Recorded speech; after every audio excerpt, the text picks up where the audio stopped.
यनिचेरी को उस्मानियों का सबसे बड़ा और ताकतवर दस्ता माना जाता था। 3 सदियों तक ये फौज सलातीन के वफादार समझी जाती रही। उनका नाम सुनते ही दुश्मन के कदम डिगमगा जाते थे। यनिचेरी को सल्तनत उस्मानिया के बानी सुल्तान उस्मान खान के पोते सुल्तान मुराद खान अव्वल ने बनाया। उसकी तश्कील का मशवरा उस वक्त के सदर आजम यानी वजीर आजम जानदारली करा खलील खैरुद्दीन पाशा ने दिया था। मकसद ये था कि इन बच्चों को जो यतीम हो गए या जिनके वालिदैन जिहाद में शहीद हो गए और इन बच्चों को जो दुश्मन सिपाहियों की औलाद थे, उन सबको एक नई तरबियत दी जाए।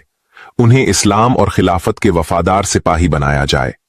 उनको बचपन ही से फौजी तरबियत दी जाती और इस तरह एक ऐसा लश्कर तैयार होता जिसे सल्तनत की सबसे मुनज्जम और मजबूत फौज समझा जाता। जब यह नया दस्ता तैयार हुआ तो उसे मशहूर तुर्क सूफी शाह खुरासान हाजी बख्ताश वली के पास भेजा गया।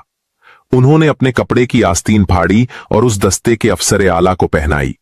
फिर उन्होंने इस दस्ते का नाम रखा यनिचेरी यानी जदीद फौज।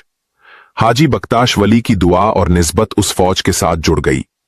इसके बाद से जब भी कोई नया दस्ता तैयार होता, उसे सबसे पहले हाजी बख्ताश वली की खानकाह पर ले जाया जाता, जहां उन्हें दुआएं दी जातीं।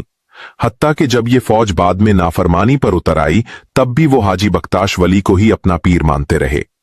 उनके रंग भी हाजी के मशवरे से चुने गए। आम सिपाही सफेद लिबास पहनते थे, मगर अफसरान के कपड़े सुर्ख होते और उनकी टोपियां गहरे लाल रंग की होतीं। ये रंग बाद तक उनकी पहचान बने रहे। शुरू में ये फौज हर लिहाज से मजबूत, वफादार और मुनज्जम थी, मगर तारीख गवाह है कि जो ताकत के नशे में डूब जाए वो देर पा वफादार नहीं रहता। यनिचेरी की नाफरमानी की पहली मिसाल सुल्तान मुराद खान दोम के जमाने में जाहिर हुई। सुल्तान मुराद ने 2 मरतबा अपने बेटे मोहम्मद को अपना कायम मकाम बनाया। पहली बार इसलिए कि वली अहद अलाउद्दीन की वफात हो चुकी थी और सलीबियों से जंग वक्ती तौर पर रुकी हुई थी।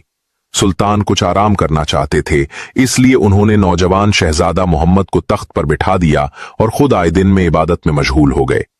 लेकिन इसी दौरान सलीबियों ने मुआहिदा तोड़ दिया। सुल्तान को हंगामी तौर पर वापस आना पड़ा और खुद जंग की क़यादत संभालनी पड़ी। दूसरी मर्तबा उन्होंने मोहम्मद को मुस्तकिल तौर पर सुल्तान बनाने का फैसला किया, क्योंकि अब वो खुद बुढ़ापे और कमजोरी का शिकार हो गए थे। उमरा ने भी यही मशवरा दिया कि मोहम्मद को मुकम्मल सुल्तान बना दिया जाए, लेकिन इसी मौके पर यनिचेरी ने हंगामा खड़ा कर दिया।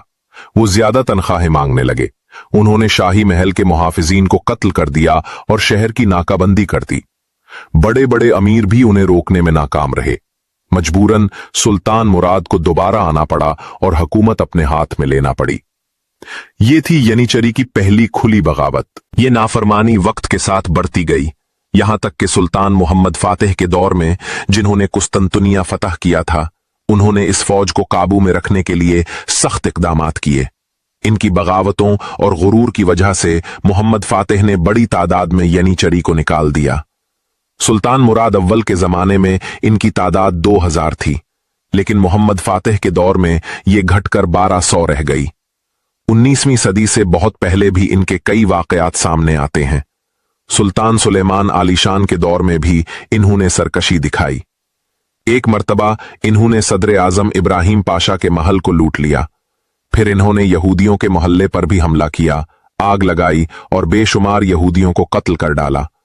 ये सब कुछ उस वक्त हुआ जब सल्तनत अपने उरूज पर थी। सुलेमान आलीशान को खुद आना पड़ा और तकरीर करके उन्हें खामोश कराया। बाद में खुफिया तहकीकात में जो अफसरान इस बगावत में शरीक पाए गए, उन्हें खुफिया तौर पर कत्ल करवा दिया गया। लेकिन इस वाकये ने यह बात वाज़ेह कर दी कि यनिचेरी अब पहले जैसे वफादार नहीं रहे थे। उनके अंदर गैर शरई इक़दामात की इब्तिदा सुल्तान सुलेमान के बेटे सुल्तान सलीम सानी के दौर में हुई। अगरचे सलीम सानी किसी हद तक शरीयत पर अमल करने वाला सुल्तान था, लेकिन वो भी कमजोर था और उस पर दबाव बढ़ता रहा। यनिचेरी ने उसके दौर में शराब नोशी की इजाजत मांगी। सलीम सानी ने साफ इनकार नहीं किया, बल्कि ये कह दिया कि इतनी पी जा सकती है कि अक्ल मगलूब ना हो, हालांकि ये भी हराम था।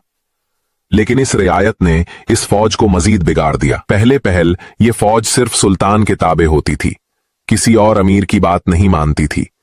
लेकिन रफ्ता रफ्ता कुछ उमरा ने उनको रिश्वत देना शुरू कर दी। बदले में यनिचेरी उनकी इताअत करने लगे। यूं वो एक मुनज़्ज़म फौज की बजाय मुख्तलिफ गिरोहों में बंटने लगे। उनके हंगामे बढ़ते गए, कभी तनख्वाह बढ़ाने का मुतालबा, कभी किसी वजीर को माजूल कराने की साजिश, कभी शहर में फसाद। उनकी सरकशी ने सल्तनत को हिलाकर रख दिया। उन्होंने सिर्फ हंगामे ही नहीं किए बल्कि कई सलातीन को भी कत्ल कर दिया। सबसे पहला सुल्तान जिसे येनीचरी ने कत्ल किया वो सुल्तान उस्मान खान सानी थे। ये बादशाह अपने दौर में येनीचरी के खिलाफ सख्त हो गए थे। उन्होंने फैसला किया कि इस फौज को बिल्कुल खत्म कर देना चाहिए, लेकिन खबर लेक हो गई। येनीचरी ने उन्हें हरम से घसीट कर निकाला और बड़ी अजियतों के बाद कत्ल कर दिया। ये उस्मानी तारीख में पहला मौका था जब किसी सुल्तान को अपनी ही फौज के हाथों मारा गया। इस वाक़े को मुवर्रिखीन सानेहा उस्मानिया के नाम से याद करते हैं। इसके बाद सुल्तान इब्राहिम खान का नंबर आया। वो येनीचरी को खत्म नहीं करना चाहते थे, बल्कि चाहते थे कि उन्हें जदीद अंदाज में तरबियत दी जाए। लेकिन उनके खिलाफ एक और ताकतवर साजिश सामने आई। ये साजिश मलका क्वासम की थी, जो एक अरसे से दरबार में असर रसूख रखती थी। सुल्तान इब्राहिम ने कई बार उसे सियासत में मुदाखलत से रोका, लेकिन वो बाज ना आई। जब सुल्तान ने फैसला किया कि उसे दारुल हुकूमत से निकाल दिया जाए, तो मलका ने उससे पहले ही कदम उठा लिया। उसने अपने वफादार येनीचरी अफसरान को इब्राहिम को कत्ल करने का हुक्म दिया। यूं सुल्तान इब्राहिम को पकड़कर एक तहखाने में 4 दिन तक अजियतें दी गईं और फिर कत्ल कर दिया गया। आखिरी सुल्तान जिसे उन्होंने कत्ल किया वो सलीम सालिस थे। ये बादशाह जदीद सोच रखने वाला था। वो जानता था कि अगर यूरोप की टेक्नोलॉजी से सबक न लिया तो सल्तनत पीछे रह जाएगी। उसने फौजी दरसगाहें खोली, फ्रांसीसी और दीगर जबानों की तालीम शुरू कराई। लेकिन जब उसने येनीचरी को जदीद तरबियत देने की कोशिश की तो वो भड़क उठे। उन्होंने उसे कैद कर दिया। 1 साल तक अजियतें देते रहे और फिर नए सुल्तान मुस्तफा के आने पर उसे कत्ल कर दिया। यह कत्ल दरअसल येनीचरी के अपने खात्मे का पेश खैमा साबित हुआ। सुल्तान महमूद सानी तख्त पर आए तो उन्होंने तय कर लिया कि अब यह फौज मजीद बर्दाश्त नहीं की जा सकती। इस फौज ने 3 सलातीन को कत्ल किया, बार बार बगावत की और सल्तनत को अंदर से खोखला कर दिया। महमूद सानी ने पहले उलमा से फतवे लिए। फिर एक दिन जब येनीचरी ने इस्तांबुल में हंगामा किया तो सुल्तान ने तोपखाने समेत 60,000 फौज के साथ उनका मुहासरा कर लिया। तोपों की घनगरज से वो पसपा हो गए। बहुत से भागे, कुछ ने मुआफी मांगी, बाकी या तो कत्ल कर दिए गए या जलावतन कर दिए गए। इस तरह 1 सदी से ज्यादा अरसा सल्तनत के लिए दर्द-ए-सर बनने वाली ये फौज बिलाखिर खत्म हो गई। ये फौज जो कभी खिलाफत की ढाल समझी जाती थी, खुद खिलाफत के जवाल की सबसे बड़ी वजह बन गई। उन्होंने मजबूत सलातीन को खत्म किया, कमजोर सलातीन को तख्त पर बिठाया और सल्तनत के हर बड़े फैसले को अपने मफाद के मुताबिक मोड़ने की कोशिश की। ये दाखिली फसाद इस अजीम सल्तनत के जवाल की दूसरी बड़ी मंजिल थी।